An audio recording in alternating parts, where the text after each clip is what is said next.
I'm on the move, been the foundation. It's time to move. It's time to move. It's time to move. It's time to move. It's time to move. Yeah, it's time to move. It's time to move. It's time to move. It's time to move. It's time to move. Hey, it's time to move. It's time to move. Hello everyone, D here with DJR Union, and today we're going to be going over a brand new rule change to the game of Union Arena, and this rule change regards the face down cards underneath cards on your field. So let's go ahead and jump right into this so that we can start discussing this a little bit. So they're now amending the rules that are regarding face down cards in order to, as they say, improve the player experience in Union Arena. And I do understand that when it comes to face down cards, the pretty much the only rule that regards it is that no one is able to look at what that face down card is unless it explicitly states it in the card text, such as with cards like Toraimon, where it says when it dies you can look at the cards that were placed face down underneath the character and add one of them to your hand and then place the rest into the sideline. Now, starting Friday, October 10th, before the change, that was a rule. However, now you are able to check the face down cards only if you are the player that controls that face down card. Meaning, for cases like this Asta, you're able to check the face down cards that are placed underneath the Asta. So, honestly, I'm really excited about this change. It does help really change the flow of how a few decks are going to work. So let's go to the first example that I did mention, the Toraimon. When it comes to him, on your main phase, you're able to switch him to resting, place the top card of your deck face down underneath him.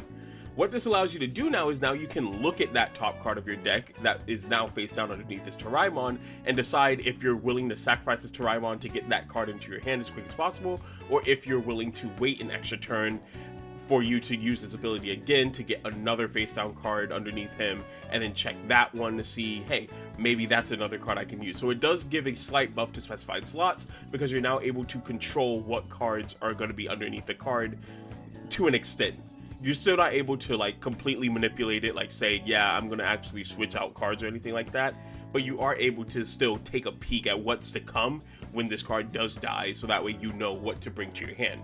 Plus, it's also a good way to know what cards are underneath your card, so now you're not constantly resting this card for no reason if you already have what you want underneath the card, which you can also keep on the field to save for a later turn. Let's say you have a Jajunkin underneath your Toraimon. Cool, you can leave your Toraimon in the energy line for as long as you need, but once you realize, yeah, I'm gonna need this kill card pretty soon, you can put him into the front line, have him die, get the Jajunkin in your hand, and now you have a kill card ready to go just in case you need it moving forward. Or same thing with cards like Strip of Beach, other specified slot cards like Paladin's Necklace, or even looking forward to some of the raid cards such as the Raid Killua or the new Raid Gone. You're able to now pretty much manipulate the game a little bit in your favor, which does help. It does help fall into the whole resource management style of Toraimon and how he does come in handy for the deck. So I do like this change to help out Toraimon. As we all know, we also have this Asta here, where when he's played, you can place the top card of your face stage down under this character, and it goes in line with not only this Asta, but as well as a lot of the other cards that are going to be found in red, such as these Astas as well, this Lieb, as well as cards like Noct, and Gotch, and where's Finral? I don't see Finral, I probably went past Finral. But Finral as well, where they're all able to focus on cards that have face down cards underneath them. You're now able to look at those cards and determine how important those cards are for your deck and your game plan. Is this card that's underneath this Finral so important that using this ability now is going to be more beneficial to you? Or is this card a card that you can hold off on just a little bit longer to save this ability for a more dire need?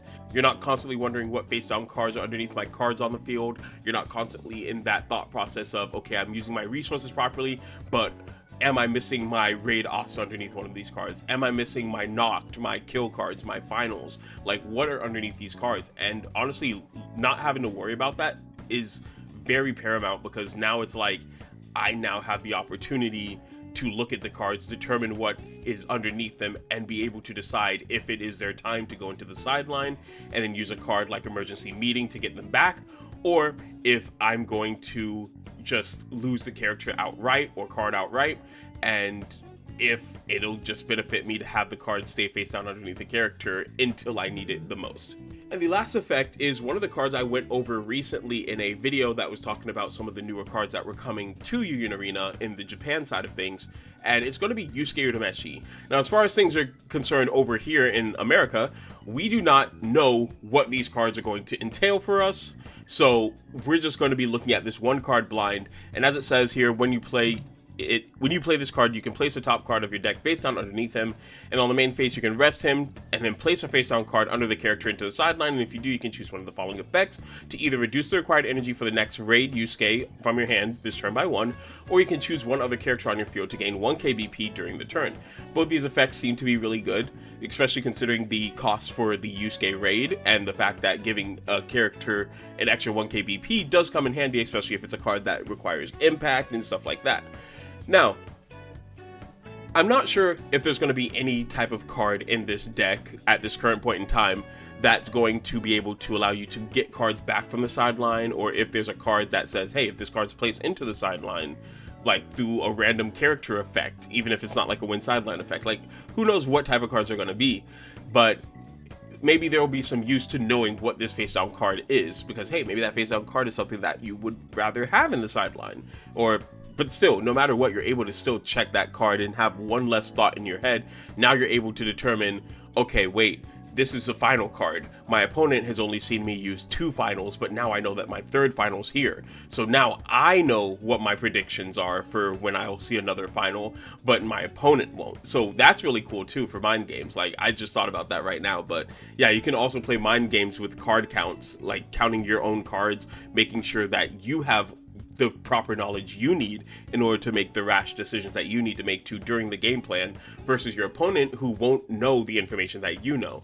Like, for example, you can have 4 of these Yusuke's up and all 4 of your finals be underneath him, but as long as they don't die, your opponent does not know if you've used a final this game. They'll be coming to the end of the game and be like, yo, this dude hasn't used a single final yet. He has 1 card in his hand. He has like 2 cards in his deck, and he has 4 cards in life. Bro, I'm cooked, bro. There's no way. But honestly, it's really cool to see that they are making some changes like this that's very small and minute. Nothing that's going to absolutely break the game, but something that's going to help the player experience out. Because let's be honest, as a player that plays with a lot of face down decks like the Asta and the specified slot Toraimon, there's a lot of concern that goes with the cards that I place face down underneath the characters. Like with the leave card, it's like, oh, draw a card, then choose a card from your hand to place under the card. That one thing gives me a little bit of anxiety, because I'm like, oh no, what card am I putting under there? But if it's the top card of my deck, I'm like, yeah, okay, cool. As long as I don't know what it is, I'm fine. But now I know what it is, so now my anxiety is gonna go through the roof a little bit. I'm a little nervous now, but it's also gonna help me out because, again, I now know the card count. I know how much of this card I'm actually seeing in my deck, and how much of them are just chilling on the field rather than in the deck, in my hand, or in the sideline compared to the life. And yeah, I really think that this rule change is really good. It's beneficial, and I do hope to see more rule changes similar to this. Maybe not like right now, because I still currently don't really see much wrong with the game so far. But I do think that there should be some cards that, some rules that do come out that are going to be benefiting the game, just like this is. Even if it's just super minuscule and is only going to help out the players that play a certain type of deck like this one, I still think that rule changes like this are very important. With all that being said, thank you all for watching. I've been D with DJR Union, and I'll see you in the next one.